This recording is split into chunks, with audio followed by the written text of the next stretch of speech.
Selamlar arkadaşlar, hoş geldiniz. Umarım ki hepiniz çok iyisinizdir. Burası sizin safe place'iniz. Yani güvenli yeriniz diyebiliriz aslında. Uzun süredir görüşemedik sizlerle. Ben danışmanlıklara devam ediyorum aslında. Ama işte hayat koşturmacası, beklediğim bazı şeylerin bir türlü böyle olmaması, üst üste işte aksilikler, ertelemeler derken anca nasip kısmet bugüneymiş. Bugün de böyle aslında bir süre önce sizlerle konuştuğumuz bir açılımla başlayalım istedim. Hatta bu açılımın şuradaki notlarını, mesaj ya da işte mektuplarını ben yaklaşık ne zaman hazırladım? Bir hafta evvel hazırladım. Hiçbir kart çekmeden sadece sezgisel mesajlar diyelim. Arkada bir böyle sakin, güzel bir meditasyon müziğiyle 1, 2 ve 3. desteler için gelecekteki kendiniz, ama buradaki gelecek konusuna bu defa vade vermedim. Yani 1 sene, 2 sene, 3 sene falan öyle vadeler vermedim. Gelecekteki kendinizden ve bence herkes için farklı bir gelecek zaman çalıştı burada. Gelecekteki kendilerinizden sizlere gönderilmiş sezgisel mesajlar olarak alabilirsiniz. Sonrasında da bu videoyu açmadan evvel burada gördüğünüz oracle kartlarınızı hazırladım. Tarot kartlarınızı almadım. Başka oracle kartları da var kullanmak istediğim. Onları da almadım. Yani hazırlamadım. Onları birlikte hazırlayacağız. Burada bekliyorlar. Şimdilik siz önünüzdeki bu 3 mesaj arasından aslında seçim yapacaksınız. Böyle şey yaptım. Evet, birinci destemiz böyle burası olacak. Düşebilir. Şöyle yapayım. İkinci destemiz burası olacak. Üçüncü destemizde burası olacak. Şöyle birkaç şey geldi aslında aklıma hazırladıktan sonra. Şimdi bunu kendi yüksek benliğinize, hani benim gelecekteki kendim bana nasıl bir mesaj gönderiyor şeklinde sorup o şekilde seçebilirsiniz. Veyahut da kendiniz isterseniz böyle vadeler, süreler verip işte 2 sene sonraki ben, 1 sene sonraki ben deyip isterseniz hani o farklı zaman dilimlerine farklı destelerde seçebilirsiniz. Size kalmış tamamen.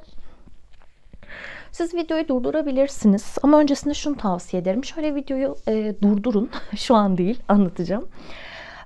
Şöyle bir bakın, sonra gözlerinizi kapatın. Dediğim gibi kendi yüksek benliğinize sorun. Ama zihniniz boş olsun lütfen. Hani işte daha az önce başka bir tarot açılımından çıktım. Başka bir video izledim. Sonra buraya geldim şeklinde olmasın. Biraz ara verin. Yani peş peşe böyle açılımları peş peşe dinlemeyin. Bugün mesela çok video dinlediyseniz bunu lütfen birkaç gün sonra izleyin. Tamam mı? Bugün izlemeyin. Zihniniz boş olsun. Çünkü ben açılım hazırlarken de kendim de buna dikkat ediyorum.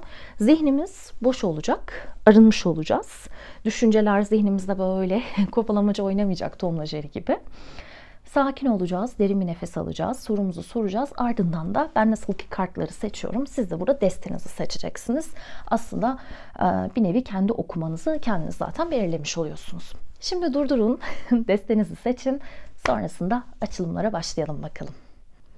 Yeniden merhaba, birinci desteği seçen arkadaşlar. Şimdi burada benim yazıp hazırlamış olduğum mesajınız var. Kumsala vuran bir mesaj gibi düşünün bunu. Bu fikri kardeşim verdi bana, sağ olsun. Güzel olacağını düşündük. Şimdi önce şöyle oracle kartlarınızı da tabii açalım. Bu deste biraz ilginç ve güzel aslında bence. Miracles, Blessings, ki aslında hemen hemen aynı tema olduğunu görüyorsunuz zaten. Bu yeni bir deste. Çok sevdim.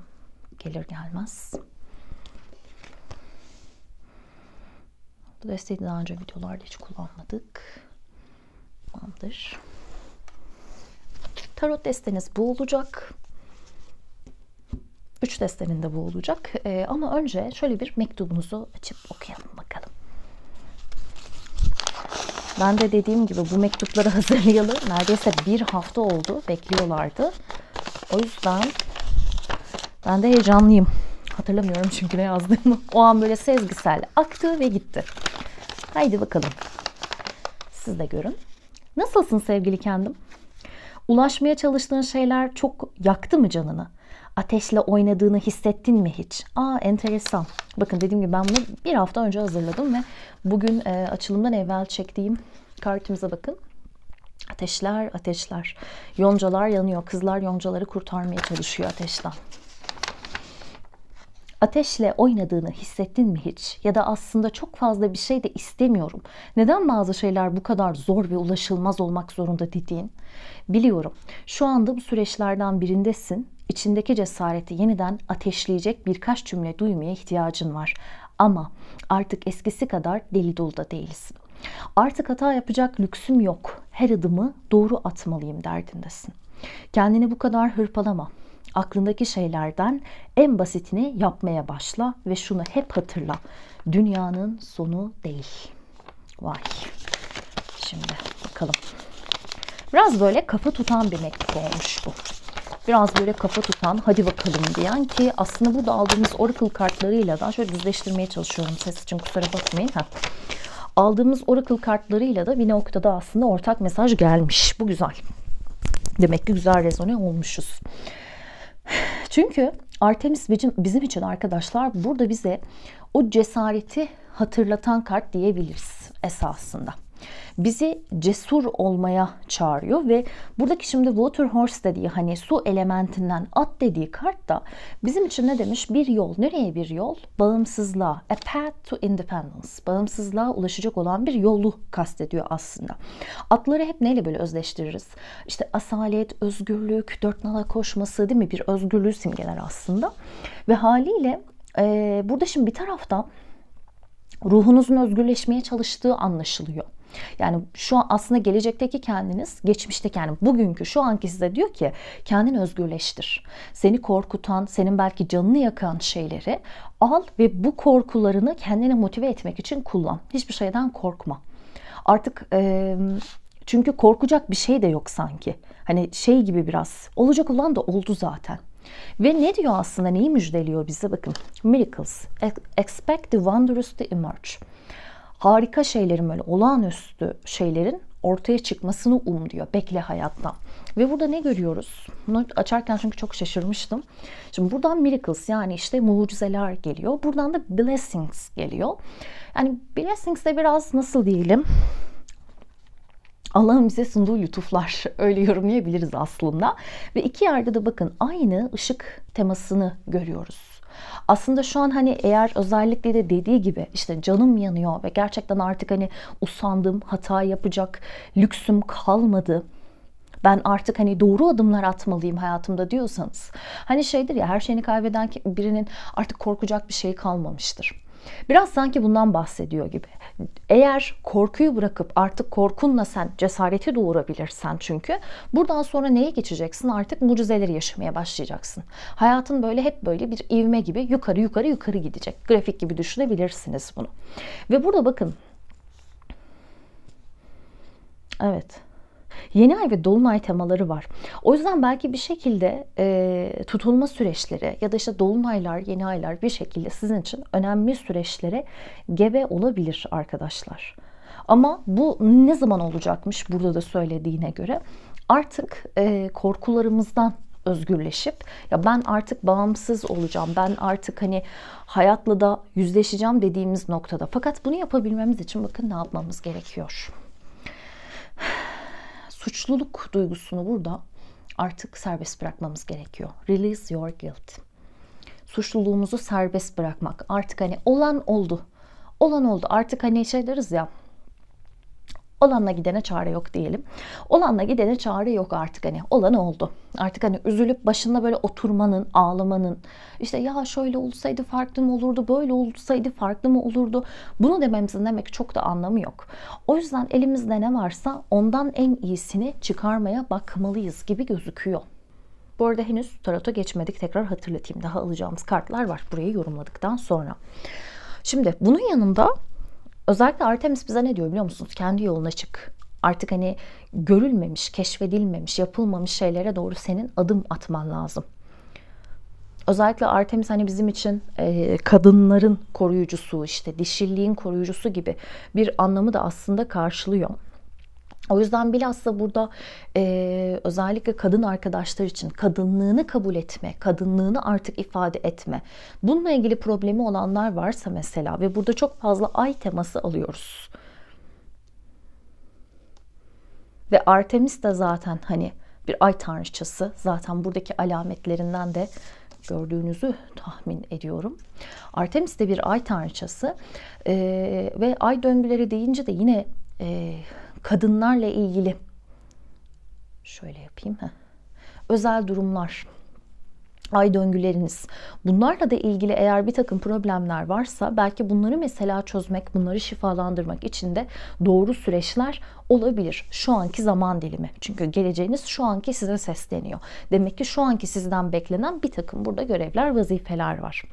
Ve dediği gibi burada artık korkuyu motive kaynağı olarak da kullanabiliriz. Daha cesur olmak için, daha cesaretli olabilmek için. Çünkü korkumuzdan yalnızca böyle özgürleşebiliriz. Fakat bunun yanında kendi kendimize yetebilmeyi, kendi yeteneklerimizi geliştirmeyi de öğrenmemiz gerekiyor.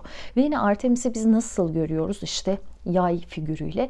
Ok ve yay nasıl kullanılır? Bir hedef belirlersin ve oraya doğru nişan alırsın. Yani bu süreçte buradaki korkuların ya da şuradaki suçluluk duygusunun artık böyle hani sizden geçip gitmesine, eriyip gitmesine izin vererek hedeflediğiniz noktalara doğru artık yavaş yavaş harekete geçmeniz lazım. Mektubunuzda kendinize ne demişsiniz? Artık hani küçük bile olsa aklındakilerin en basitini yapmaya başla. Çok büyük şeyler yapmana gerek yok. Çok büyük şeyler olmasına gerek yok ama küçük bir adım at. Aslında yüksek benliğinizin, gelecekteki kendinizin de sizden beklediği bu. Yine burada Artemis geldiğinde şu önemli tabii, kendimizle zaman geçirebilmek, kendi başımızla kalabilmek. Çünkü insanlarla çok fazla vakit geçirdiğimiz, hani deriz artık günümüzde kavramı var ya, social battery, sosyal bataryam, toplumsal bataryam ya da bilmiyorum Türkçedeki karşılığı ne tam olarak.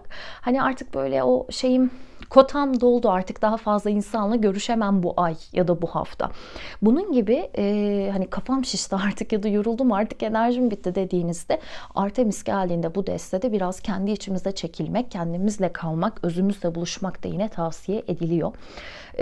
Burada işte orman, park, bahçe, doğa, hani neresi sizi mutlu ve rahat hissettiriyorsa belki oralara doğru da böyle gidebilirsiniz. Tabii kış geldi artık ülkemizde. Ben böyle, aslında ben almadım da yani hediye geldi büyük böyle saksı bitkileri, daha doğrusu biraz ben büyüttüm, saksılarını değiştirdim. İyi geliyor onlarla uğraşmak bana. Belki hani bunun gibi evinizde ya da odanızda yavaş yavaş böyle bitkilere, yeşilliklere belki biraz önem vermek, belki hani bir alan yaratmak kendinize. Böyle bitkilerle etrafını saracağınız, ama tabii ki doğal bitkilerle, yapay çiçeklerle değil, doğal, canlı, yaşayan bitkilerle böyle kendinize bir alan oluşturabilirsiniz. Ama bunu yapmasanız bile önemli olan bu süreçte biraz kendinizle kalabilmeyi arkadaşlar tecrübe etmeniz, edebilmeniz. Yine burada Artemis geldiğinde biz kadın haklarının da önemli olduğunu görüyoruz. Amazonlara olan işte bağlantıdan dolayı aslında biraz da bu şekilde. O yüzden kadınlığı keşfetmek ya da kadın haklarını savunmak, kadın hakları ile ilgili hareketlere geçmek ya da genel hayatınızdaki herhangi bir konuyla ilgili inisiyatif ele almak. Bunun için de şu an aslında uygun bir süreç olabilir. Bu dönemde geliştireceğiniz vizyonun yine aslında önemli olduğunu da anlıyoruz. Yani hep burada bir özgürleşme teması var. Çok bu dikkatimi çekiyor. Konuşuyorum ama bir taraftan da böyle kartlardaki imajlar sanki gözlerime bakıyor. Yine bunun da önemli olduğunu söyleyebiliriz. Bağımsızlık ve size belki kendinizi böyle daha bağımsız hissettirecek mesela faaliyetlere katılmak. Ne yaptığınızda bağımsız hissediyorsunuz. Buna bakabilirsiniz mesela, işte yürümek, koşmak, binicilik, yüzmek ya da farklı bir şey. Neyse size hani kendinizi özgür hissettiren, bununla ilgili harekete geçmek için güzel bir süreç olabilir. Gelecekte kendinizin biraz böyle mesajları var. Şimdi tarot kartlarınıza ve diğer oracle kartlarınıza bakacağız. Şöyle alalım.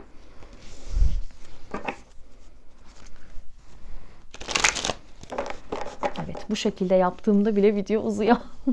Biliyorsunuz ben biraz fazla konuşarak, fazla yorumlayarak gidiyorum. Öyle içime siniyor çünkü. O yüzden hiç olmazsa bir kısmını önceden seçeyim dedim ama yine de 15 dakika olmuşuz. Hadi bakalım. Hızlandırın. Çarpı 2 de dinleyin. Ben her şeyi öyle dinliyorum. Güzel oluyor. Hadi bakalım. Birinci deste. Birinci destenin gelecekteki kendisi, gelecekteki versiyonu şu anda birinci deste sahiplerine neler söylemek ister? Wow. Kılıç altılısı.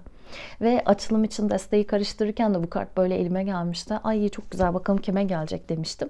Çünkü buradaki kılıç altılısında ben çok böyle çaresizlik görmüyorum açıkçası. Klasik tarotta çok böyle çaresiz bir gidiştir. Geride benim için hiçbir şey kalmadı gidişindedir kılıç altılısı. Ancak burada yani bebek burada böyle sakin sakin uyuyor. Şöyle netlesin. Bebek sakin sakin uyuyor. Kadın evet burada 5 kılıç var ama bir kılıç elinde. Sanki şey gibi bu. Biraz da böyle sırtına batmış gibi kılıçlar. Hani tamam belki ben yaralar aldım, darbeler aldım ama yani benim seçim hakkım hala bir tanesi elimde. Hala kendi kaderimi ben tayin edebilirim arkadaş. Biraz bence burada bununla ilgili bir şey var. Kılıç altısı bize vakit olarak 6 haftalık zaman dilimini verebiliyor veyahut da kova dönemlerini verebiliyor arkadaşlar. Bu da aklınızda olsun. Kova dönemi dediğimizde böyle Şubat dönemi gibi varsayabilirsiniz. Belki bu önemli olacaktır bu dönem. Devam edelim. Şeyi de çağrıştırdı. Öyle bir parlıyor ki. Jedi kılıçları gibi. Birinci destenin gelecekteki kendisi onlara neler söylemek ister? Büyücü. Büyücü yani simyacı aslında bizim için ne? 4 elemente hükmedebilen, onları dönüştürebilen bilge kişi diyebiliriz. Burada bir kadın olarak resmedilmiş bu destede. Normalde erkek olarak anlatılır. Yine aslında belki hani kadınlıkla ilgili ya da kendimizi eğer biz erkek olarak tanımlıyorsak bile, yani erkek izleyiciler için de belki dişil yönleriyle barışmaları. Çünkü bunlar dengeli olmalı arkadaşlar. Hani biri fazla biri az vesaire öyle değil. İkisi uyum içinde olmalı. Yin yang gibi. Bu enerjilerle barışmak belki bunun içinde yine önemli bir süreç olabilir. Fakat yine biz burada ne görüyoruz? Kadının halinden, tavrından. Hani söz hakkı bende artık. Ben hayatım için eyleme geçiyorum. Atağa kalkıyorum. Çünkü şurada zaten alacağım yarayı aldım. Ateşle oynadım zaten. Artık ne kaybedebilirim? Sanki böyle bir durum devam ediyor gibi anlatılmaya.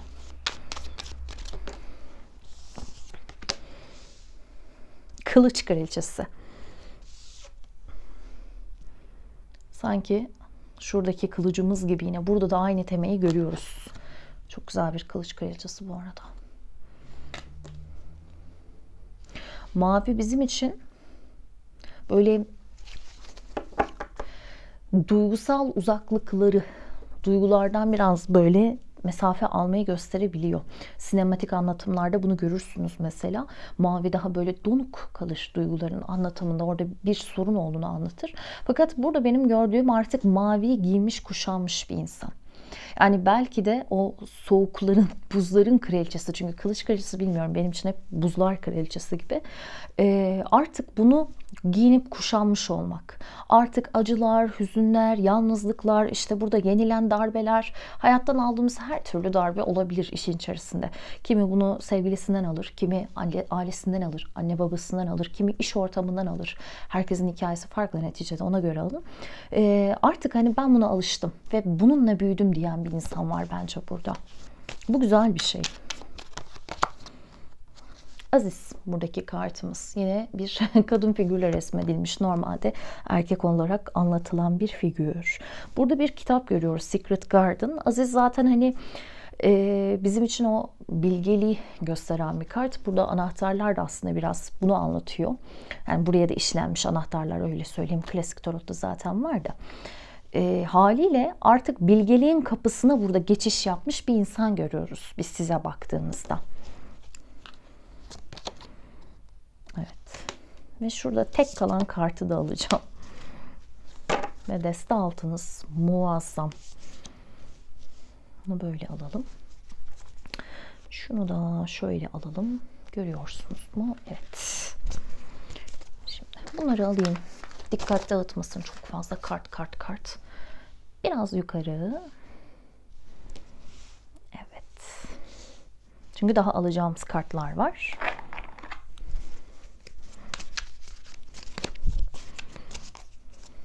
Birinci destenin gelecekteki kendisi onlara neler söylemek ister? Düşeni aldık. Evet. Hani şunu demeyin kendinize, ya her şey aynı mı kalacak? Hayır. Yani hayatınıza değişimlerin geldiği ay kartıyla burada vaat edilmiş.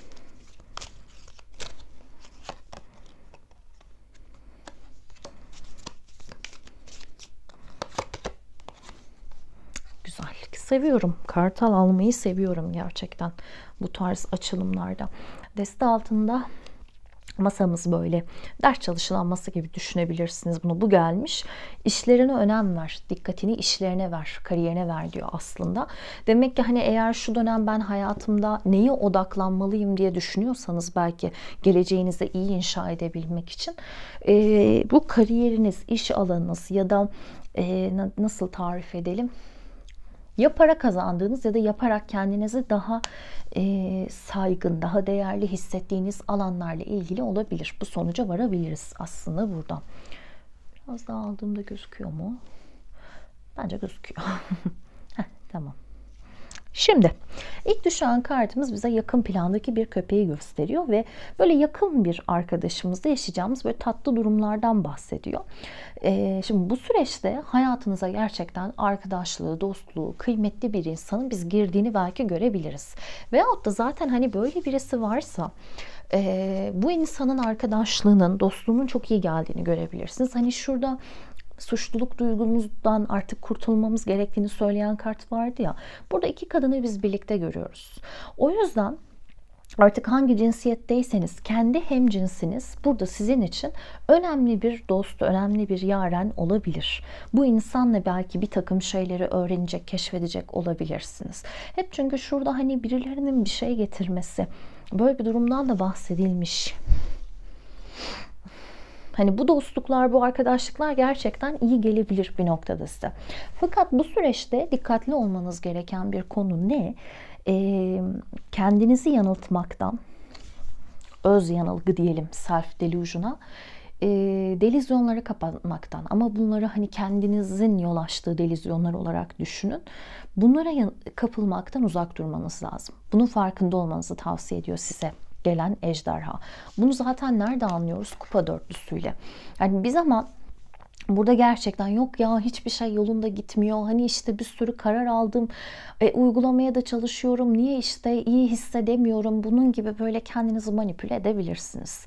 Biraz çünkü hani Kupa dörtlüsü böyle bir kart. Hayat size fırsatlar getirdiği halde hani yok ki, hiçbir şey yok ki, ben öyle bir şey görmüyorum deyip biraz böyle hani küstüm, darıldım, oynamıyorum gibi içinize kapılabilirsiniz. Buna karşı dikkatli olun. Çünkü hayat sizi aslında öyle bir noktaya getiriyor ki tüm bunlar olup bittiğinde önünüzde çok yeni bir sayfanın açıldığını göreceksiniz. Çünkü değnek üçlüsüyle kapattınız ve deste altınızda yıldız kartı var. Şimdi yıldız kartı bizim için aynı zamanda koruyucu da bir kart. Keza aziz kartı da öyle. Tarotta zaten 3 tane bizim koruyucu kartımız var. Aziz, azize, yıldız. Şimdi burada ikisini görüyoruz. Demek ki zaten bir şekilde siz her ne kadar hayat bana destek olmuyor, hayır benim hiçbir istediğim olmuyor vesaire deseniz de aslında bu geleceğe doğru ilerleyen süreçte hayat bir şekilde yanınızda. Sizin iyiliğiniz adına çalışıyor. Hani şeye kapılmayın. Madem öyle de X kişiler niye hayatımdan çıktı? Madem öyle de ben niye istediğim şu yere gidemedim? O şeyin senin için hayırlı olduğunu biliyor musun? Buna bir dön bak bakalım. Yoksa kendini mi yanılttın diyor. Çok hayır iyi benim için o şey çok iyi dediğin şey belki de senin için iyi falan değil, kendini kandırıyorsun. Bu süreçte sen biraz bununla da yüzleşeceksin diyor açıkçası. O yüzden hani hayır gibi görünen şer olabilir, şer gibi görünen hayır olabilir. Bununla barışmanız, bu duyguyu kabul etmeniz gerektiği anlaşılıyor. Ki şu an hayır ben kabul etmiyorum deseniz de demek ki gelecek süreç içerisinde bunu kabul edeceksiniz zaten. Ve size mektupta ne demişti? Yani bu ilginçti yazarken. Niye? Çünkü Allah Allah niye böyle bir mesaj geldi diye düşünmüştüm. Dünyanın sonu değil. Kiminle vedalaşırsanız vedalaşın, nereden ayrılırsanız ayrılın. Şu geride kalan kılıç altılısıyla geride bıraktığınız konu her neyse ya da sizi geride bırakan dünyanın sonu değil diyor açıkçası. Çünkü dediğim gibi şimdi yıldız kartı bizim için gerçekten çok önemli bir kart ve buradaki tavus kuşu da dikkatimi çekti. Çünkü tavus kuşu ilginç bir sembolizma. Bazen kibir yapabiliriz. Gururla kibir arasındaki o ince çizgide çok kolay kibre kayabiliriz. Tavus kuşu geldiğinde bizi uyarır. Buna karşı dikkatli ol ki gerçek bilgeliğe burada ulaşabil diye. Ve yine şunu da anlıyoruz aslında. Eğer ki siz kendinizi bu yanılttığınız süreçlerden gerçekten güzel bir şekilde çıkabilirseniz, burada kayan yıldızı görüyor musunuz? Ne kayan yıldız? Hep neyle bağdaştırırız? Bir dilek tutmak. Yıldız kartı nedir bizim için? Umut ettiğimiz, inandığımız, duasını ettiğimiz şeyin bizim için gerçek olması. Tabii ki eğer bizim için hayırlıysa. Haliyle aslında istediğiniz, arzu ettiğiniz şeylere de bu noktada ulaşacağınızı da aslında biz anlıyoruz buradan. Devam edelim. Şimdi Ay kartı yine ilginç. Çünkü ay bizim için ne? Karanlık yönleri de olan bir şey. Değil mi? Güneş gibi değil. Güneş hep aydınlık. Ama ayın karanlık tarafları vardır. Ay bizim için gizli kalan, örtülü kalan duygularımızdan, bilinç dışımızdan, zihnimizde kendimizden böyle sakladığımız dürtülerimizden de haliyle bahsedebilir. Ve bazı şeyler demek ki açığa çıkacak. Yani bu süreçte bir takım insanların gerçek yüzünü görebilirsiniz. Ve bazılarınız için bence şöyle bir şey de olacak. Hiç bence, yani az bir kısmınız için böyle bir hissiyat geldi. Ben bu insanla anlaşamam ya da ay şu kişiyi hiç sevmiyorum dediğiniz bir insan çok iyi, vefalı bir dost çıkabilir karşınıza. Buna karşı biraz gözleriniz bence açık olsun. Çünkü burada hani fark etmiyorsunuz ya gelen güzel bir durumu. Bazılarınız için bence bu birinin dostluğu ya da belki birinin sunduğu bir sevgi ve aşk da olabilir tabii. Romantik anlamda da çalışabilir. Sanki böyle deriz de bazen iyi sandıklarım kötü çıktı, kötü sandıklarım iyi çıktı. Tam olarak bu kadar radikal bir şekilde olmasa bile biraz bu tarz durumlar görebilirsiniz ve bir yaşıma daha girdim. Yani gerçekten hayattan öğrenecek şeylerim varmış. Pes doğrusu diyebilirsiniz. Öte yandan evet değişimler oluyor. İşte ak koyun, kara koyun biraz ortaya çıkıyor gibi durumlar var. O yüzden ay kartı ile birlikte. Yine bakın ay döngüleri önemli, görüyor musunuz? Tekrar gelmiş. Bir taraftan bunu yaşıyorsunuz ama diğer taraftan çok güzel bir böyle, Türkçe'de ne diyoruz biz bunlara? Geçit. Geçit diyoruz. Geçit, kapı, kemer de diyebiliriz. Evet.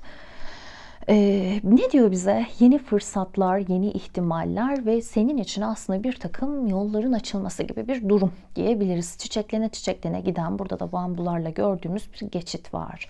Demek ki bir takım önemli kapılar önünüzde açılıyor. Ya da siz bir takım önemli kapılar açıldığında fark etmiyorsunuz ama bir zaman sonra artık bunları görmeye başlıyorsunuz.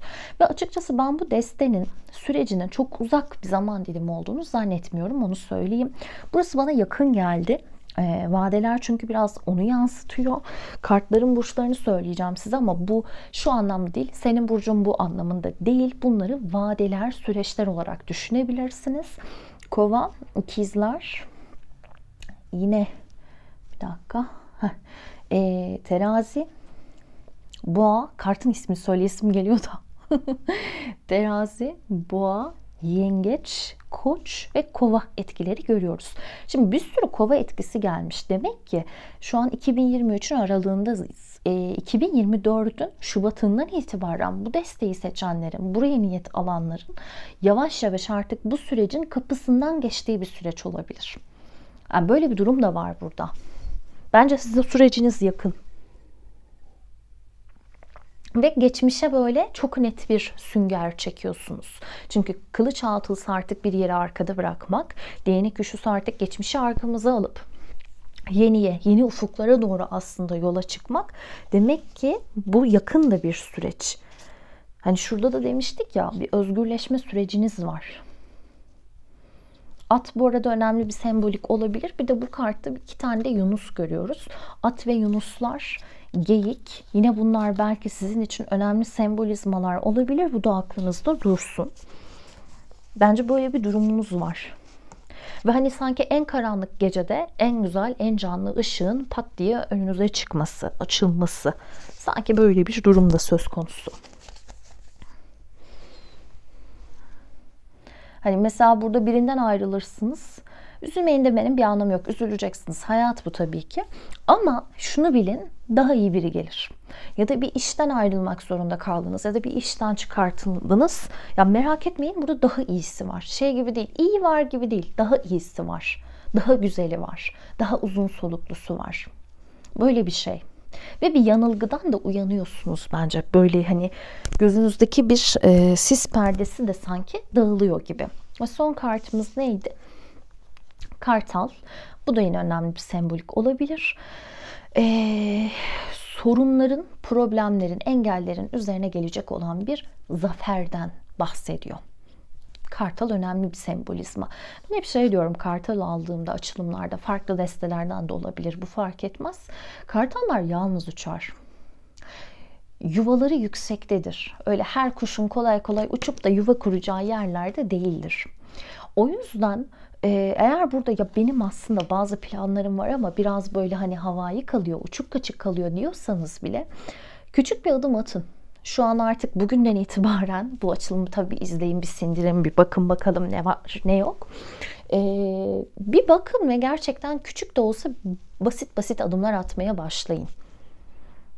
Bu böyle olacak çünkü. Böyle bir durum var.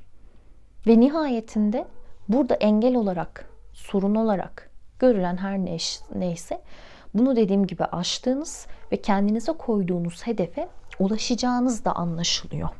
Ama bunun belki temelinde işte bu suçluluk duygusundan veyahut da korkulardan arınmak ilk sırada geliyor olabilir. Korkuları geride bırakıp artık cesur bir şekilde yola atılmak. Geyik de bizim için önemli bir erk hayvandır ya, girişimlerden, bizim başa geçmemizden, sorumluluk almamızdan bahseder. Bence size hayatınızın sorumluluğunu almanız için bir sınav verilecek. Bunu gerçekten güzel geçebilirseniz de en az 2 tane mucize var bence burada, bir tane değil. 2 mucize. Hayır ya nereden olacak ya da benim olmaz öyle şeylerim diyeceğiniz bence 2 farklı mucizeniz var. Çok güzel. Birinci deste. Umarım sevmişsinizdir açılımı. Eğer burada yeniyseniz, abone olursanız, videoyu beğenirseniz çok mutlu olurum. Motive oluyorum çünkü. Burada birilerinin beklediğini bilmek beni motive ediyor. Masanın başına geçip açılımı yapabilmem, hazırlayabilmem için. Yorumlarda da istediğiniz başka okumaları, açılımları, video isteklerini yazabilirsiniz. Arkadaşlar kendinize iyi bakın. Hepinizi çok sevgiyle kucaklıyorum, öpüyorum. Diğer videolarda görüşmek üzere. Hoşçakalın. Yeniden hoş geldiniz. 2. deste. Şimdi bu mesajınız, birazdan çıkaracağız. Bunu böyle kumsalda vuran bir şişe gibi düşünebilirsiniz. Fikir kardeşime aitti sağ olsun. Şimdi impasse. Lighthouse. Nemotona. Şunun tatlılığına bakar mısınız?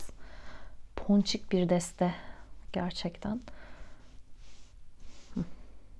Şimdi bunlar oracle kartlarınız. Burada mesajınız var. Mesajınız dediğim gibi benim sezgisel yazdığım bir mesaj.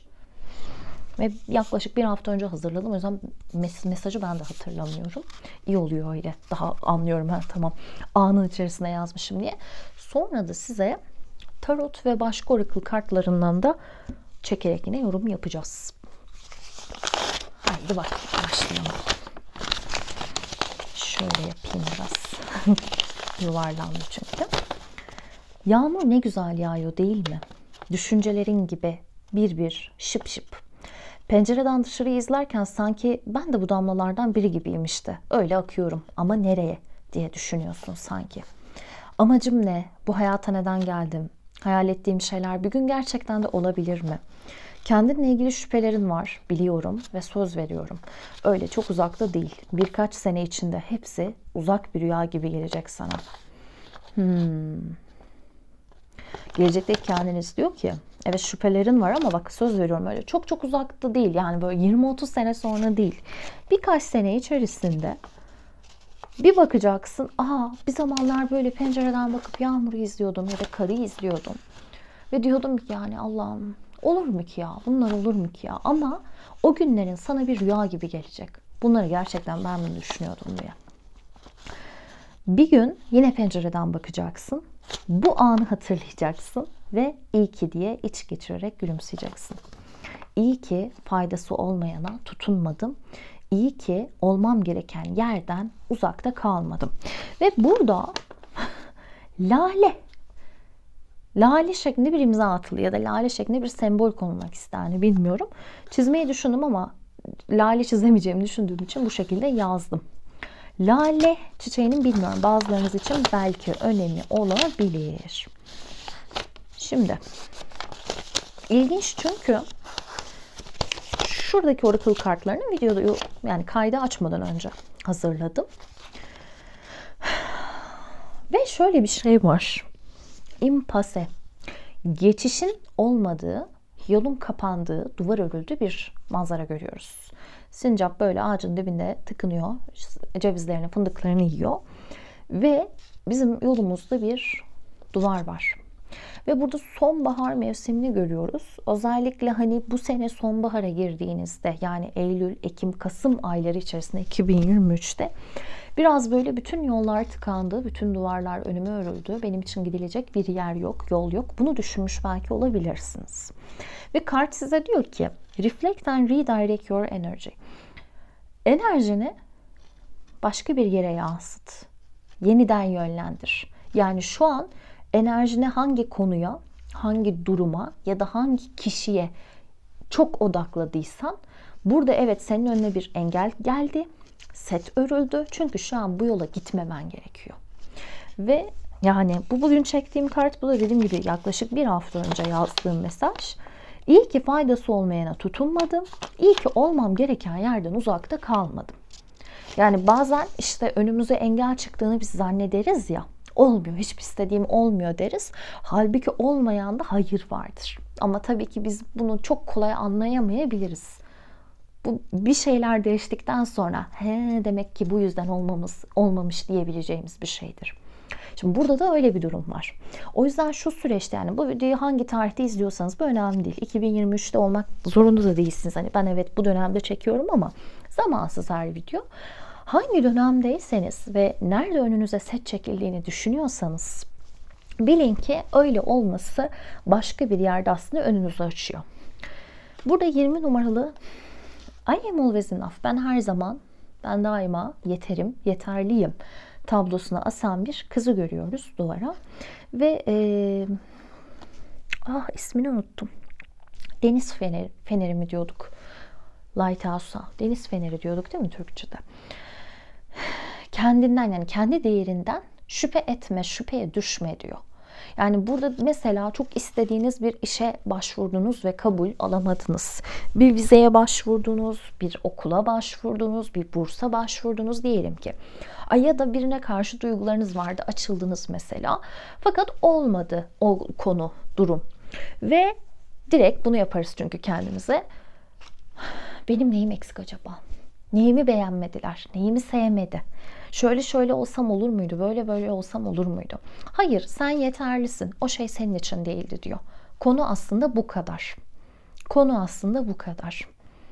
Ve aslında belli ki bu durumun olmaması bir yerde sizin için de iyi de bir şans.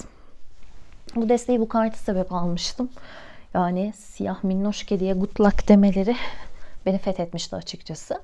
Şimdi toplumdaki, sadece bizim toplumumuzda değil, onun tarihsel bir arka storiesi var da şimdi oraya girmeyelim.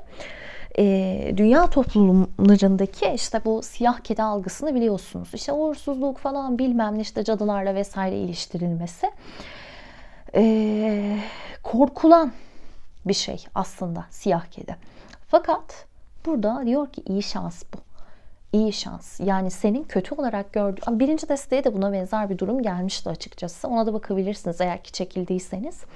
Senin kötü zannettiğin şey aslında iyi bir durum. Yani şu duvarın senin önüne örülmüş olması, engellenmiş olman aslında senin için çok iyi, çok hayırlı bir durum. Bakın şu an yeni gördüm. Şurada bir cüce adam var, görüyor musunuz? Böyle sihirli cüceler olur ya, onlardan var. Zengin, altınları olan. Saklanmış bekliyor altınları ile birlikte. Sanki göremiyorsunuz ama arkada çok güzel bir şey bekliyor. Sanki öyle bir durum var gibi. O yüzden şu an olmayan durum ya da konu her neyse onun olumsuzluğuna çok kapılmayın. Şimdi burada yine bizim için su elementinden aslında tavşan gelmiş. Water rabbit dediği. The sweetness of quiet love. Sessiz sevginin, sessiz aşkın tatlılığı diyebiliriz ama kavrama takılmayalım. Kartın anlamı ne? Kartın anlamı olanı, kendimizi, öz varlığımızı olduğu gibi kabul etmek. Aslında aynı buradaki gibi. Kendi değerimizden şüpheye düşmemek, yeterli olduğumuzu bilmek ve bunu kabul etmek. Ve özellikle bu kartta bir yaratıcılık, ilham, bu konulardan bahsedilir. Kendi yaratıcılığımızı ifade etmek tavsiye ediliyor. Ve diyor ki hani sıkıştığında, işte yolunu bulamadığında, önünün tıkandığını hissettiğinde zihnini temizle, zihnini arındır ve kalbine bak. Bakalım sana ne söylüyor. Ve hani orada sezgi nasıl çalışabilir? Biz his olarak, sezgi olarak gelebilir. Ay böyle hissediyorum diyebilirsiniz. Bazen ses olarak gelebilir. Hani işitebilirsiniz. Zihninizde o sesi duyarsınız ama anlamazsınız ya, Allah Allah hani bir his geldi dersiniz. Yine benzer aslında. Ya da imaj olarak, görüntü olarak, vision, hani vizyon olarak belki onu görecek olabilirsiniz. Ama bir şekilde size yol gösterileceğini söylüyor. Şuradaki şeyi görüyor musunuz? Pardon. Kuş tüyü var. Hani olur ya böyle insanlar toplar kuş tüylerini. Olmadık yerlerde çıktığında tabii ki hani kuş giremeyecek yerlerde, ya işte bana bir mesaj geldi galiba diye. Bu kart ruhsal rehberlerden de bahseden bir kart zaten. Ama sadece ruhsal rehberler olmak zorunda değil. Aynı zamanda sizin hayatınıza farklı kültürlerden, farklı backgroundlardan, hani farklı alanlardan, farklı donanımlardan insanların girip bunlarla iyi işbirlikleri yapabileceğinizi de anlatır. Ama temelde yapmamız gereken ne? Kendimizi kabul etmek, kendi doğamızı ve hayatın da bize getireceği şeylere adaptasyon sağlayabilmek. Çünkü bu kartın gerçekten en büyük aslında yeteneklerinden biri de bu diyebiliriz. Adapte olabilmek mevzusu. Yani böyle bir konu var. Şimdi gelelim diğer kartımıza. Nemetona. Nemetona aslında kendi ismi içinde hani işte kutsal alan, tapınak bu gibi anlamları karşılıyor. Zaten böyle özel bir yerde olduğunu anlıyoruz. Ağacın köklerine oturmuş, adeta topraklanıyor gibi de düşünebiliriz bunu. Huzurlu bir an görüyoruz. Bizim için kişisel sınırlarımızdan, güvenli alanlarımızdan bahseden bir kart. Güvenli alanlar, kişisel sınırlar. Hani kendimiz için böyle konfor alanı yaratmamız, güzel bir alan yaratmamız aslında. Zihnimizi derleyip toparlayabileceğimiz, huzurlu olabileceğimiz. Fakat insanın en temel evi neresidir? Ruhu, bedeni, zihni, değil mi? O yüzden kendi auramıza, bedenimize, ruhumuza, bu konulara da aslında ehemmiyet vermemiz, temiz tutmamız ve bunlara yakışmayacak insanları belki de şu sınırların, duvarların ötesine itmemiz de gerekiyor olabilir. Hep çünkü ne diyor? İyi ki olmam gereken yerden uzakta kalmadım. İyi ki faydası olmayana tutunmadım. Kim şu an faydası olmayan? Çünkü gerçekten yani eğer hayatınızdaki insanlar olumsuzsa, enerjinizi böyle yok yere alıyorlarsa sizi hayat amacınızdan, yolunuzdan saptırırlar. Hiç ilgi alanınız olmayan şeylerle vakit harcayıp durursunuz. Ama bir faydası yoktur mesela. Ve belli bir yaştan sonra da açıkçası insan böyle daha arkadaş ortamını, çevresini, görüştüğü insanları daha gerçekten sınırlı tutmak isteyebiliyor. Yani en azından bende öyle çalıştı. Öyle söyleyebilirim. Yani 25-26 yaşından sonra öyle çalışmaya başladı. Bakalım 30 geçince ne diyeceğim tabii ama en azından şu an böyle. Yani böyle bir durum var sizin dünyanızda da. Ve herhangi bir utanma duygusundan, suçluluk duygusundan uzak durarak insanlara hayır diyebilmek, kendi alanınızı koruyabilmek. Bu yine çok önemli. Kendinize alan yaratabilmek. Ya birinci desteğe çok benziyor. Orada da benzer konular vardı. Kendi alanını kurabilmek vardı. Çekildiyseniz dinleyin dediğim gibi. Hani ve bu kartın kitapları şeyden bahseder. Dünyanın ağırlığından bunaldığında kendi sığınağına, kendi kabuğuna çekil. Bunaldığınızda gerçekten bırakın her şeyi, telefonu kapatın, kendi alanınıza çekilin. Belli bir saatten sonra mesela dönmeyin mesajlara. Kendi alanınızda kalın. Eğer ki mümkünse, tabii bazı mesleklerde mümkün değil biliyorum. Bazı hayatlarda çok mümkün değil. Yine bu kartta terapiye başlamak, herhangi bir şifa bulmaya çalışmak, evimizi, alanımızı, odamızı belki temiz tutmak, arındırmak, belki daha rahat edeceğimiz bir eve taşınmak ya da bir şehre taşınmak. Ama kendimize yani bir yerleşim, yaşam alanı kurmak aslında anlatılan şey. Yani o yüzden bu gibi konular ne kadar böyle basit ya da önemsiz şeyler gibi belki görünse de önemli olarak yansıyor arkadaşlar. Şimdi burayı alayım, kalabalık yapmasın, çok böyle gözünüzü yormasın. Tarot kartlarınıza ve diğer oracle kartlarınıza bakalım. Gel. Böyle alayım, gerektiğinde çünkü yine alacağım. İlla biliyorum referans olacak burada, gönderme olacak. İkinci deste. Ay, mum söndü. Öyle bir karıştırdım ki mum sönüverdi. Yakalım mı yeniden? Şöyle alayım.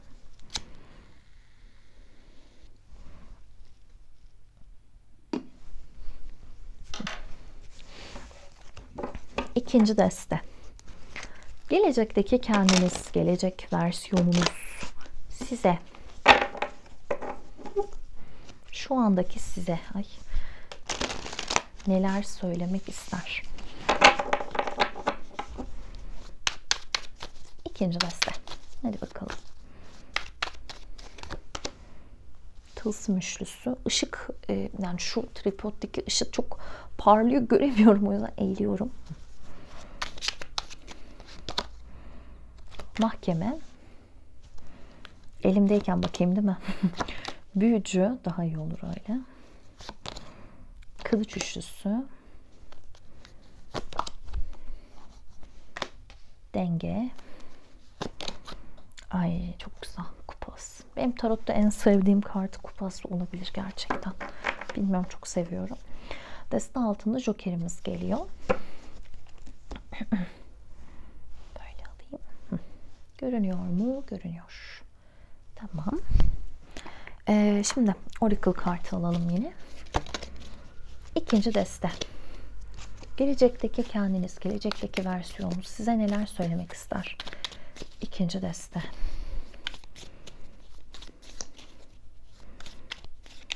Oy. Biraz böyle yuvarlak ya, zor karışıyor. Oktober. Ya geride bıraktığınız Ekim ayı ya da gelecekteki Ekim ayı önemli olabilir. Sonbahar dönemi görüyoruz. Harp. Great happiness. Çok güzel, çok büyük, kocaman bir mutluluk. Hedef. Hedef odaklı kişi diyebiliriz çeviriye. Ya zambak benim en sevdiğim çiçek. Ruhsal bir sevgi ya da ruhsal bir aşk, ki öyle bir durum var bu destede kupasıyla. Bakar mısınız? Var yani. Bir kart daha alalım. Ok. Hayatınızın bazı yönleriyle ilgili doğru bir yol üstünde olduğunuzu söylüyor. Bunu gelecek için düşündüğümüzde şöyle yapayım. Demek ki doğru bir yola sevk edileceksiniz. Bunu anlıyoruz aslında. Deste altı örümcek ağı gelmiş. Kontrolün dışındaki negatif güçlerden korunmak. İlahi bir korunma diyebiliriz buna arkadaşlar. İlahi bir korunma. Allah'ın bizi ne olursa olsun hem dışarıdakilerden hem de bazen kendimizden koruması aslında. İnsana neticede en büyük zarar yine kim verir? Kendisi verir aslında. Şimdi şöyle bir bakalım. Tılsım üçlüsüyle açıyoruz. Mahkeme, büyücü, kılıç üçlüsü, denge, kupası, deste altında joker. Bir ayıklama süreciniz var. Bunu söyleyebiliriz mahkeme kartıyla. Çünkü mahkemeyle artık hani bizim için işlevi olmayan ya da yüzleşmemiz gereken konularla evet biz yüzleşiriz. Ve hani onları adeta burada yolculuyor sanki. Böyle bir el sallama durumu var ya. Bazı insanlara gerçekten hani hayatımızdan bay bay deyip tamamen hedeflerimize odaklı gidebiliriz diyor. Böyle bir durum var. Mektubumuzu da şöyle alalım. Onu da göz önünde bulunduralım. Ve şu an belki gerçekten hani ben niye bu hayata geldim? Niye bunları yaşıyorum? Benim amacım ne? Benim yolum ne? Nasıl bulacağım? Hani bazı şeyleri sürdürüp cevap bulmakla birlikte hani bazı konulara cevap bulacaksınız. Şansınız dönecek. Bence ama bazı konularda da sıfırdan başlamayı, yeni baştan inşa etmeyi sanki tecrübe edeceksiniz. Öyle bir konu var gibi gözüküyor. Hani işte geldim gidiyorumdan ziyade geldim, gördüm, yendim. Baktım bu bana yarar, tamam dedim. Hayatımda devam etsin, level ilerlesin. Burada boyut atlayalım, hedeflerimize gidelim. Fakat baktım ki şu X konu ya da X kişi bana hayatıma iyi gelmedi. Tamam, burada da birbirimize bay bay diyelim. Hani sürecin kolay olacağını çok söyleyemeyiz, onu söyleyeyim. Çünkü ister istemez burada mahkeme ve kılıç üçlüsü gibi kartlar varken yüzleşme biraz acıtır. Ancak nihayetinde hep böyle sağında ve solunda iyileşme kartları görüyoruz. Hep ama yani. Bu çok güzel bir şey. Ve şuradaki Joker'in çıkını çok ilgimi çekti. Hem kitaplar var, çiçekler var, küçük bir melek var, hem de böyle şey var. Adeta neydi bunun adı? Balta değil bu. Kazma. Kazma mı? Kazmaya da benzemiyor ki. Ona benzer bir şey işte. Anladınız ne olduğunu. İşlevi olan bir tarla aleti diyelim.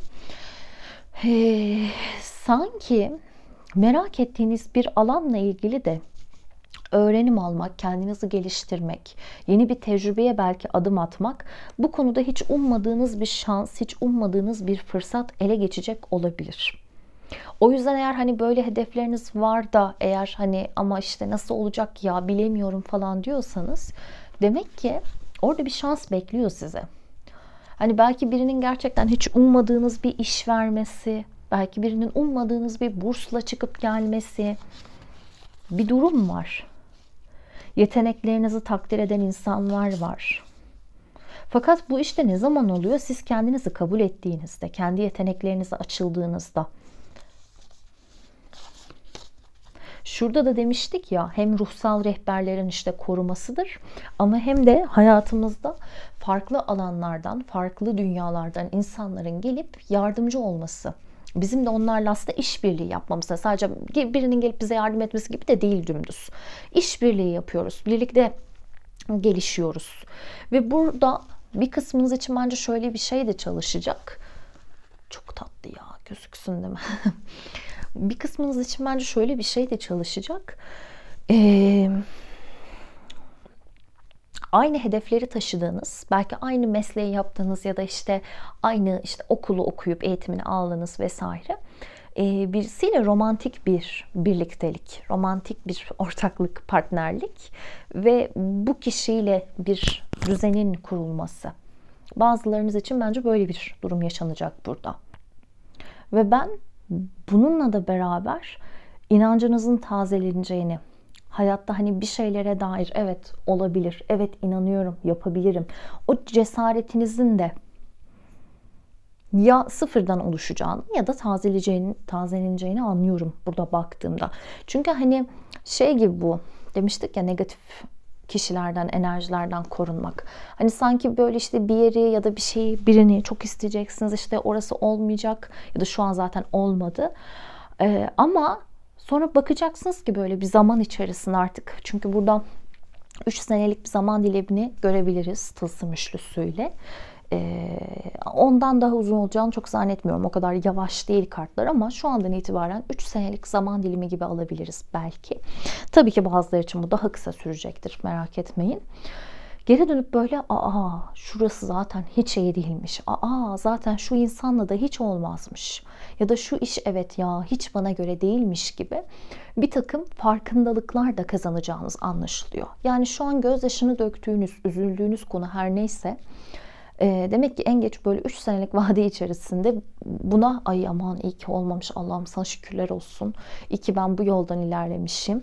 İyi ki orada kalmamışım. Bunu diyeceksiniz gibi gözüküyor. Ve ne dedik? Bu kartın hani en önemli özelliklerinden birine adapte olmayı öğrenmek. Adapte olan hayatta kalır, değil mi? Böyledir çünkü hayat. Adapte olmayı öğreneceksiniz. Kendinizi keşfetmeyi öğreneceksiniz. Ve hedeflerinize doğru gideceksiniz. Bazılarınız ruhsal olarak gelişebilirler. Hani kendini gerçekleştirmek, hayatı anlamak, tanımak, Yaradan'la bağ kurmak. Hani o tekamül dediğimiz şey, insan olarak gelişmek. Bazıları da burada çok böyle işte ruhsal bir belki bağlantının olduğu bir ilişki yaşayacak olabilir. Bir ruh eşliliği gibi belki.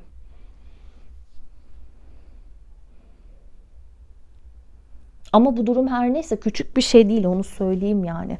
Bu deste sahiplerine öyle küçük küçük şeyler beklemiyor. Çünkü hem birden fazla hem de ruhunuzu, kalbinizi, hem maneviyatınızı hem de maddi hayatınızı geliştiren konular var. Yeteneklerinizi ortaya koyuyorsunuz. Eğer bu desteği izleyenler içerisinde böyle sanatçılar, tasarımcılar, mimarlık, mühendislik gibi hani bir şeyleri yazan, çizen, tasarlayan ya da ne bileyim işte seramiktir, kildir, heykeldir, resimdir, bunun gibi şeylerle hani el emeğiyle uğraşan, belki böyle küçük işletme sahipleri de tabii ki olabilir. Örgü yapıp işte satan falan. Hani aklınıza örnekler getirin bu şekilde. Ya da şifa, iyileştirme, iyileştiricilik, enerjileri anlama. Bu konularla uğraşanlar varsa, ay korktum. Kağıt kendini şöyle şey yaptı. Belli ki bu alanda da gelişiyorsunuz. Burada da çok güzel böyle yeteneklerinizi dünyaya açıyorsunuz. Ve insanlar da diyor ki ne kadar güzel. Yani eğer bu işleri mesela sosyal medyada yapıyorsanız bir şekilde takipçilerinizin artması, ününüzün artması, tanınırlık, bilinirlik, bunları görebiliriz. Bakın bir sürü lotusumuz var. Lotus nerede açar? Bataklıkta, zor koşullarda. Yani siz zaten şey değilsiniz. Nasıl desem? Hani bazı böyle şeyler olur. Çimenler, otlar olur. Türcülük gibi olacak da bitkilere. Her yerde vardır ya böyle. Her yerde biten otlar olur. Arsız deriz hani böyle her yerde çıkıyor. Onların böyle mi yoktur değil mi? Alıp onları kimse satmaz. Ya da kimse böyle özel günde birbirine böyle ot hediye etmez dümdüz. Zor koşullarda yetişen, bakımı külfetli, zahmet isteyen çiçekleri alırız, hediye ederiz birbirimize. Onların güzelliği, onların kıymeti vardır. Siz öylesiniz arkadaşlar. Zambak, ben zambakları çok severim. İnanılmaz da zahmetlidir, tam benlik. Biliyorsunuz bunlar çok kısa bir dönem açar, müthiş kokarlar. Zambaklı parfümleri kesinlikle özellikle kadın izleyicilerim bence kullansın, çok güzeldir. Çok böyle nadir bir süreçte açar, dökülür, sonra yılın bilmem kaç ayı beklersiniz yani. O yüzden bir süredir zambak yetiştirmiyorum artık. Üzülüyorum çünkü döküldüğünde. Siz biraz onun gibisiniz yani, lotus, nilüfer ve zambak nadir ve zorlu koşullarda oluyor bu. Hani o yüzden hayat niye zor, niye böyle oluyor falan diye kendinizi çok üzmeyin, sorgulamayın. Yani mektupta da birkaç yıl diyorduk. Burada da 3 senelik zaman dilimi geldi. 3 sene sonra geri gelin bu videoyu izleyin. Çok şey değişmiş olacak diye düşünüyorum. Gördüğüm burçları söyleyeceğim ama bunları sizin burcunuz anlamında söylemiyorum. Dönem olarak alın lütfen. Mesela Oğlak var. Ocak dönemini alabilirsiniz. Aralığın sonu Ocak dönemini alabilirsiniz. Mahkeme kartının burcu yok. Gezegeni var. Plüto. Belki önemli olabilir. İkizler, Terazi, Yay. Kupası da böyle saf su elementi aslında. Yengeç, balık, akrep, üçü de olur. O yüzden spesifik bir zaman dilimi almanıza gerek yok. Ama kupası bize bir aylık zaman dilimini gösterebiliyor. Ama dediğim gibi yani burası öyle hemen bir iki günde olacak bir iş değil. Sizin uzun bir süreciniz var. Joker de Kova burcunu gösteriyor. Belki o yüzden yine Şubat süreci önemli olabilir. Burada da Ekim ayını almıştık. Bu aylar, bu zaman dilimleri belki hayatınızda ileriki yıllarda önemli süreçleri oluşturacaktır. Bu da olabilir elbette. İkinci desteği seçen arkadaşlar, sizin yorumunuz da böyleydi. Umarım ki çok daha güzel şeyleri kolaylıkla yaşayın ve gerçekten bunlar olduğunda da gelin bakalım yorum yazın. Ben de merak ediyorum. Burada eğer yeniyseniz, ilk kez bir videomu istiyorsanız abone olmayı unutmayın lütfen. Çünkü böyle ister istemez abonelikleri, beğenileri vesaire görünce insan motive oluyor açıkçası. Daha çok üretmek istiyor. Beni daha çok kamçılıyor en azından. Hem de daha kolay haberdar olursunuz gelen videolarda. Evet, kendinize çok iyi bakın. Hepinize kucak dolusu sevgiler gönderiyorum. Hoşçakalın. Selamlar. Üçüncü desteği seçen arkadaşlar. Şimdi burada mesajınız var. Bu dursun. Burada Oracle kartlarınız var. Ama bunları yorumladıktan sonra tarot kartları ve ekstra Oracle kartları da alacağız. Yani ikinci bir kısmı daha var yorumun. Şunu hazırlarken şok oldum. Çünkü aynı şeyi anlatıyor.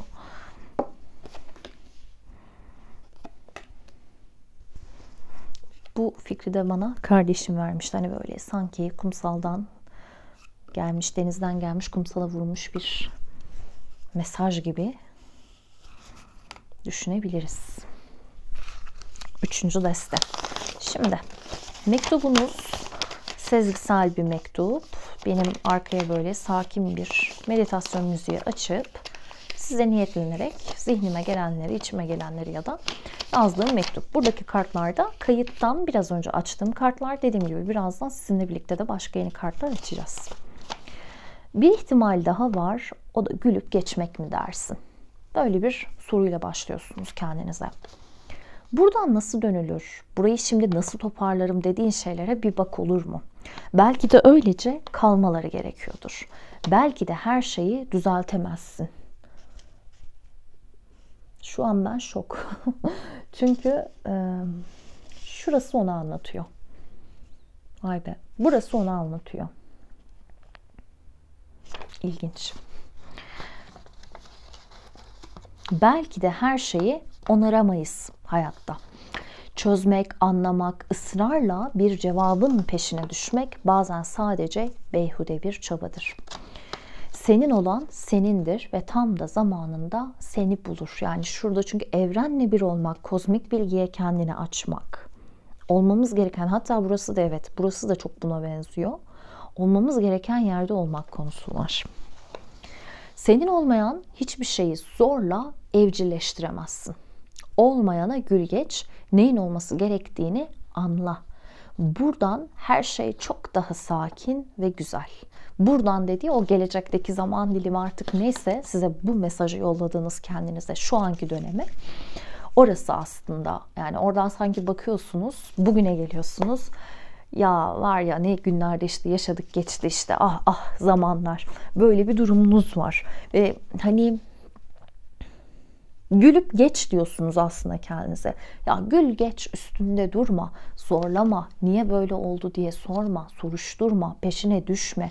Kendi haline bırak o şeyi. Üç deste de aslında birbirine çok benzer noktalarda buluşuyor. Yani eğer diğer iki destede de böyle arada kaldığınız olduysa gidip dinleyebilirsiniz açıkçası. Hangisiyse artık bir mi iki mi?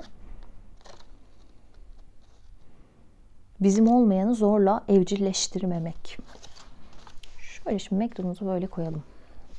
Buradan başlayacağım. Niyeyse bundan başlamalıyım gibi. Karın içinde sundress'te böyle hani daha böyle yazlık bir elbiseyle cıvıl cıvıl duran birini görüyoruz. Do it for you. Kendin için yap diyor. Ne yapıyorsa kendin için yap. Yani sanki şey de var burada. Birine bir şey zorla anlatmaya çalışma. Birine bir şeye inandırmaya, ikna etmeye, ya işte beni anla. Buna çalışma. Yani o kişi öyle, o insan öyle ya da o durum öyle ve seni anlamayacak. Sen ne yapıyorsan kendin için yap. Sadece kendi duygularına önem var. Yani bırak başkası ne yapıyorsa yapsın. Biraz hani kendinize döndüren bir kart aslında. Ve belli ki gerçekten bir yol alınıyor burada. Travel kartıyla bunu anlıyoruz. Kendi yolunda, kendi ışığıyla giden biri var. Kimseyi almamış burada kadının yanına giderken. Tek başına. Lambası var bir tek. Kendi ışığıyla, kendi lambasıyla gidiyor. Kimsesi yok. Yolda tek başına. Burada da hep böyle gezginler var. Fark ettiniz mi? Burada bir yani bu deste zaten gezginlerle ilgili de burada bir gezginimiz var. Merlin ya da Merlin. Bir de burada bir travel'ımız var. Yine bir yolculuk var. Ve yine bu destede de ay döngüleri önemli olabilir. İşte yeni ay, dolunay zamanları, tutulmalar, bunlar belki önemli olabilir. Ya da bir vurgu var gibi. Unknown territory. Bilmeyen, yani bilinmeyen yer, bölge. Bilmiyoruz. Yabancısı olduğumuz bir yere girmişiz. Burada da bir kış mevsimi görüyoruz. Aslında hem adam evet daha kürklü hem de etrafta karları görüyoruz. You're exactly where you need to be. Tam olarak olman gereken yerdesin. Yani şu anda yanlış bir yolda değilsin. Mesela işte doğru bir yolda mıyım? Bir yol değişikliğine mi ihtiyacım var? Ya da işte şöyle mi olsun, böyle mi olsun diye sorgulayanlarınız varsa hayır. Yani şu anda zaten olmanız gereken yerde olarak gözüküyorsunuz. Böyle bir durum var. Ve bir şeyleri çok fazla böyle sorgulayıp dideşlemek yerine olduğu gibi kabul etme teması var. One with the universe. Evrenle bir olmak. Evrenle bir olmak. Şimdi burada baktığınızda kadının 3 enerji merkezini görüyorsunuz. Bunu şunun gibi düşünebilirsiniz. Ruhumuz, bedenimiz, fiziki bedenimiz ve zihnimiz. Bu üçü arasında denge kurarsak hayatla da denge kurarız. Ve kendi yolumuzda belki daha sağlıklı, daha iyi ilerleyecek olabiliriz. Merlin de tam olarak işte aslında bunu anlatıyor. Kozmik bilgi. Yine burada çünkü şey vardır. Bir şeyleri zorla böyle çözmeye çalışmayız. Zorla işte o muydu, bu muydu anlamaya çalışmayız. Zorla çözülemeyen bir denklemi çözmeyiz. Bir şeylerle boğuşmayız. Zihnimizi daha fazla yormayız. Ya böyle mi yapsam, şöyle mi yapsam? Olmayanı zorlamayız. Yani anlatmak istediği bu. Ve ne zaman ki mantığın o sınırlayıcı, aslında kısıtlayıcı alanından çıkarız, olanı olduğu gibi kabul ederiz. Sebebi görmekten ziyade hikmeti ararız, öyle söyleyeyim. O zaman hayatla daha barışık hale geliriz.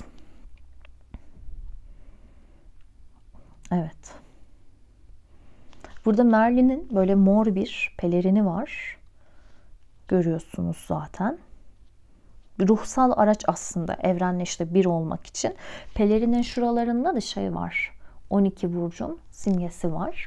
Kendisi hani işte astrolojiyle, diğer işte kehanet ilmiyle simya ile vesaire uğraştığı için aslında mistik enerjileri de anlıyoruz. Çakra asası var şurada. Haliyle şurada da çakra vurgulanmış ya. Belki hani ne var, hangi enerji sorunumu çözmeliyim ya da hangi çakrama yoğunlaşmalıyım, biraz onunla ilgili, onunla alakalı durumlar olabilir. Ve bu kartta yine biz hani özellikle 3. göz çakrasını da görüyoruz. Çünkü hani daha o ferasetimizin gelişmesi, görülemeyeni görmemiz, hani hikmeti anlamamız için de biraz o gözüküyor. Ama mor vurgusu çok fazla. O yüzden bence taş çakra, yani tepe çakra, 7. çakra da önemli burada. Çünkü ilahi olanla bağlantıyı da orada kuruyoruz neticede. Orada anlayabiliyoruz bazı şeyleri. O yüzden rahatlayabilmek için, çözemediğimiz durumları en azından manevi olarak çözmek için biraz böyle yine enerjimizi temizlemek, kendimize şifa alanı bulmak. Ve eğer burada mesela, çünkü Merlin'de şey var, dediğim gibi işte astroloji, enerji çalışmaları, işte çakralar, simya, astroloji, bu gibi konularla ilgili durumlar var.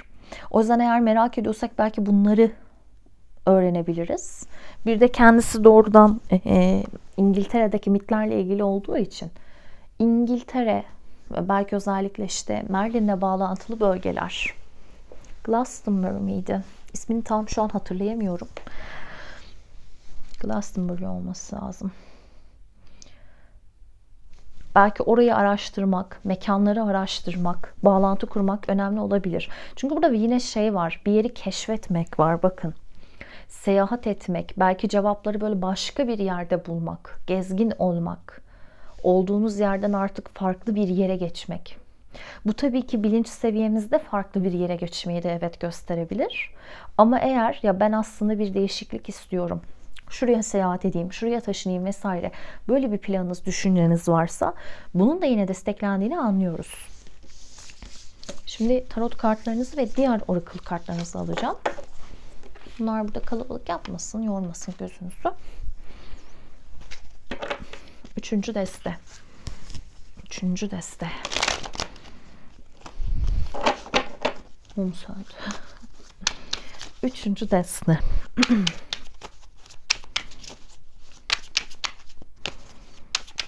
Gelecekteki kendiniz size şu an için neler söylemek istiyor? Adalet ve çok güzel bir adalet kartı. Çok asil. Azize.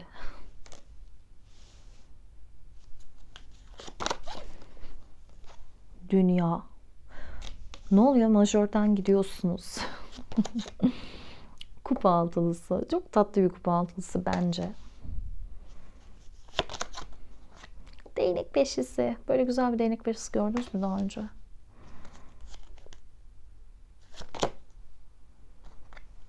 Tılsım onuz.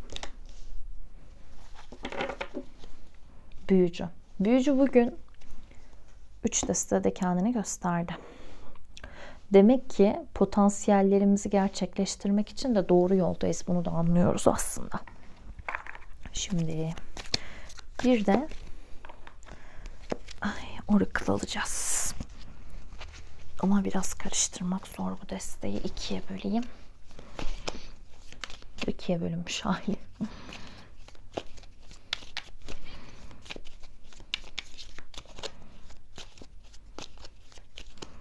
Gelecekteki kendiniz size neler söylemek ister? Üçüncü deste.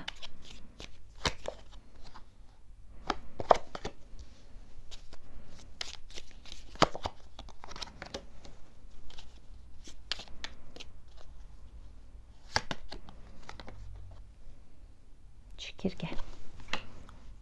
Tamam. Şimdi diğer yarıdan da alalım.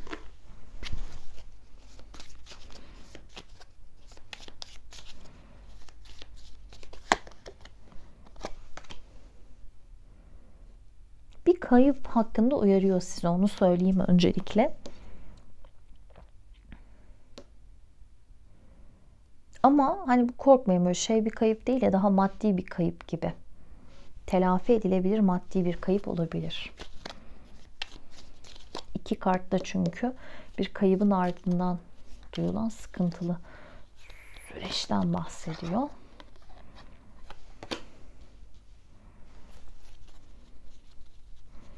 Deste altında Nisan ayı gelmiş. Nisan ya önemli olmuş olabilir şu ana kadar, hani bir dönüm noktası olarak çalışmış olabilir veyahut da bundan sonraki süreçte önemli olacak olabilir. Şimdi üçüncü deste. Şöyle bir bakalım. Ama korkmayın çünkü hani evet burada ne kadar işte bir kayıptan, özellikle maddi belki bir kayıptan bahsetse de yolunuz da aydınlatılıyor, yani yol gösteren kişiler ya da durumlar da var. Ya da kendi kendinize yolunuzu buluyorsunuz zaten. Dikkatli ele almanız gereken konular var. Ruhsal korunma, hani ruhsal rehberlik ve bir zarardan korunma. O yüzden şuradaki kayıp her neyse bence öyle çok fazla da acısını da yaşamıyorsunuz. Çünkü burada buna dair bir şey yok. Evet, hani değnek beşlisiyle biz çatışmaları görebiliriz. Uğraşabiliriz. Bir şeyleri işte kaybetmekten belki çok çekinecek, çok korkacak olabiliriz. Ama yani mesela önceki destelerde biraz daha farklıydı durum. Çok böyle sizi üzecek, sarsacak kayıplarda değil gibi duruyor. Aksine şunu görebilirsiniz süreç içerisinde. Adaletin temini, yani karmanın çalışması. Karmanın bir şekilde kendini göstermesi ve dengeyi getirmesi hayatınıza. Belki de zaten Hani o kaybedilen şey neyse o çıktığında elinizden denge gelecektir. Bu şekilde düşünebilirsiniz. Belki çok meşguldünüz. Belki o şey sizi mesela çok meşgul ediyordu. Çok vaktinizi alıyordu. Ve artık o şeyin belki kaybedilmesi, önünüzden, yolunuzdan çıkması daha farklı konulara yoğunlaşmanızı sağlayacak olabilir.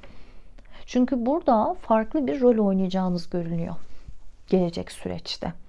Rolünüzün farklılaşması, daha büyük bir rolü almak, adapte etmek de var.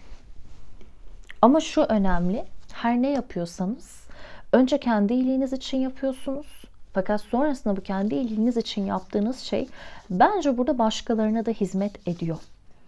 Sizin kendi varlığınızı bulmanız, kendi bütünlüğünüzü sağlamanız, kendi yolunuzu aslında temin edebilmeniz başka insanlara fayda getiriyor.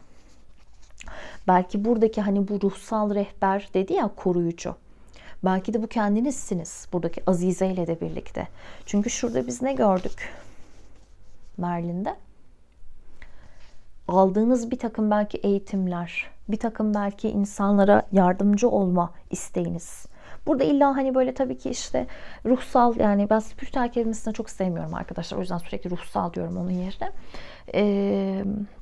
Bu konularla hani uğraşmanız gerekmiyor. Yani psikolog olabilirsiniz, bir öğretmen olabilirsiniz, avukat olabilirsiniz. Önemli değil. Bu kendi hayat yolunuzu bulmakla ilgili. Ve o bulduğunuz şey size iyi geliyor. Ve size iyi gelen şeyi siz yaptığınız, tatbik ettiğiniz sürece siz de başka insanlara bence iyi geliyorsunuz ve hizmet de ediyorsunuz bir noktada. Bir şeyler sunuyorsunuz çünkü bir şeyler veriyorsunuz. Şöyle mektubumuzu da alalım. Ama şunu artık öğrenerek de devam etmeniz önemli. Belki de adalet kartıyla önce bunu hani tayin ediyorsunuz. Her şeyi ben düzeltemem. Bunu kabul etmem lazım. Herkese ben yetişemem. Her yanlışla ben uğraşamam. Bazen sadece gülüp geçmem gerekir. Ben eskiden mesela çok uğraşırdım bazı yanlışları çok düzeltmek için. Bir doğrunun peşine çok düşmek için. Ama bu iyi bir şey değil. İlla ki hani bir insanla aranda işte bir durum geçti.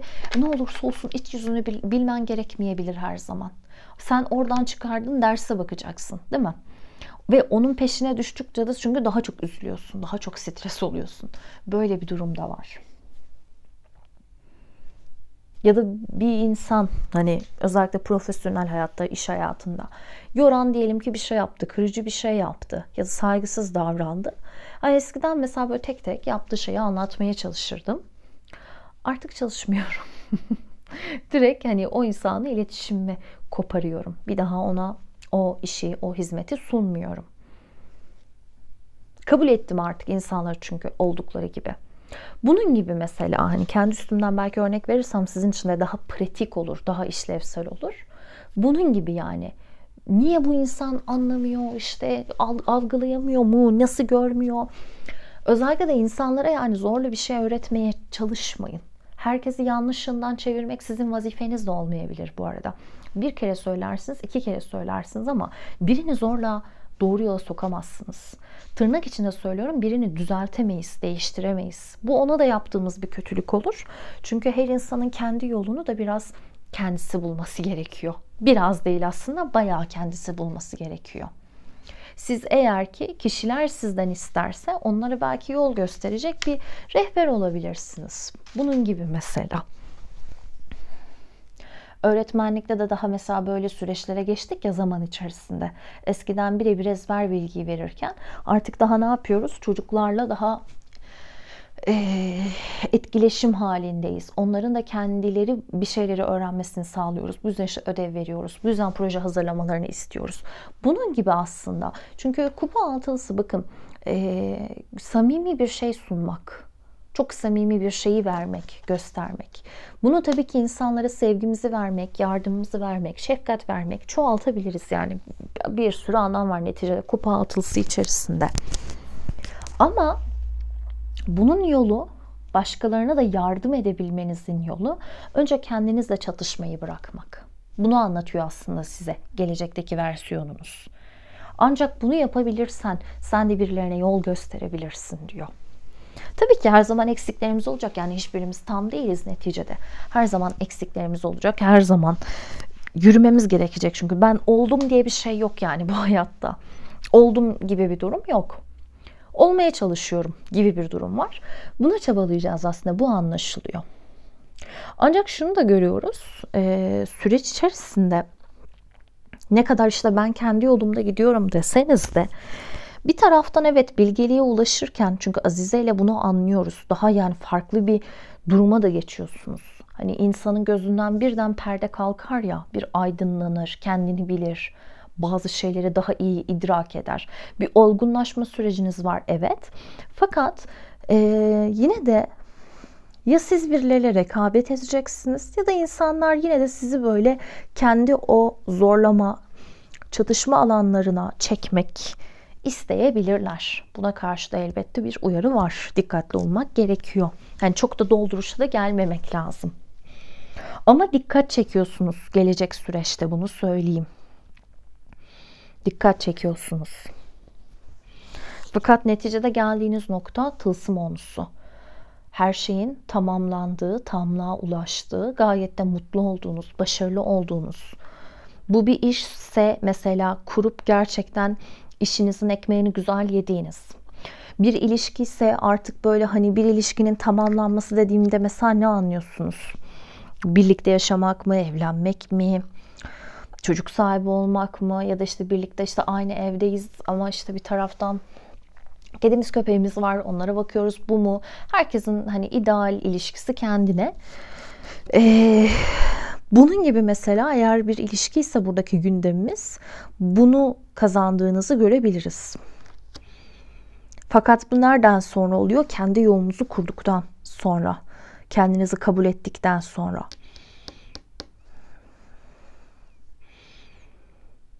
Bir tamamlanma.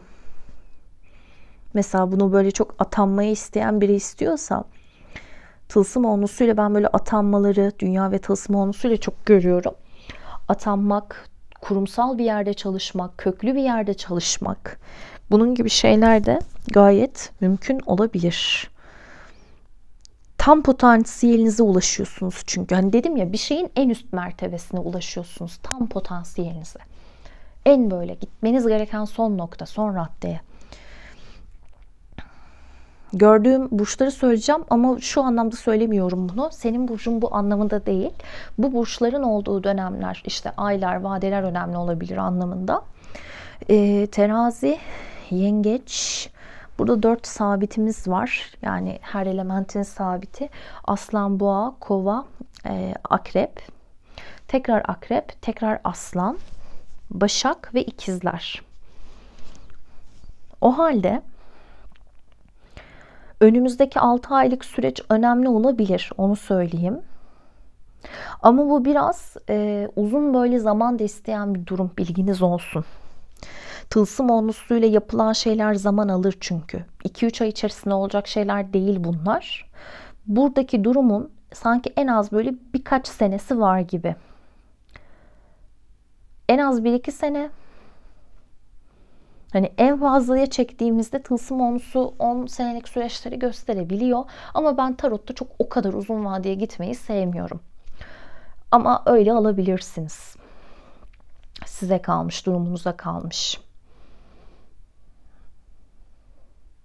Ama en erken dediğim gibi 6 aylık süreçte gelişmeleri görmeye başlayıp sonrasında da bu saydığım burçların aylarında, dönemlerinde belki bir takım önemli durumlar yaşanacak olabilir. Burada da Nisan'a bir gönderme vardı. Bu da aklınızda olsun.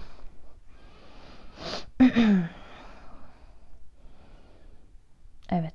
3. deste. Bu da sizin açılımınızda. Biraz zaman istiyor ve biraz ne ekersen onu biçersin teması da var açıkçası. O yüzden ne kadar güzel şeyler ekerseniz o kadar iyi şeyler alacaksınız. Bu aklınızda olsun. Çünkü bu şey gibi değil. Hiçbir şey yapmadım, işte mucize oldu gibi değil açıkçası. Çabaladım, emek verdim ve karşılığını aldım. Hakkı neyse o. Çünkü adalet kartı öyledir. Ne daha fazladır ne daha azdır. Tam hakkınızı alırsınız. Peki. 3. deste. Sizin açılımınız da böyleydi. İlk kez izlediyseniz bir videomu abone olursanız çok sevinirim. Abone olmanız, beğenileriniz, yorumlarınız beni motive ediyor arkadaşlar. Hani biliyorum ki burada beni bekleyen birileri var. Daha çok aslında içerik üretmek istiyorum. Bundan sonra da bunun için çaba sarf edeceğim ama şu an bir söz de vermek istemiyorum. Hayat çünkü plan yaptıkça onu bozuyor. Belli de olmuyor. Ama hepinizi çok seviyorum. Çok da özlüyorum. Hiçbir zaman unutmayın. Kucak dolusu sevgiler diyorum. Hoşça kalın.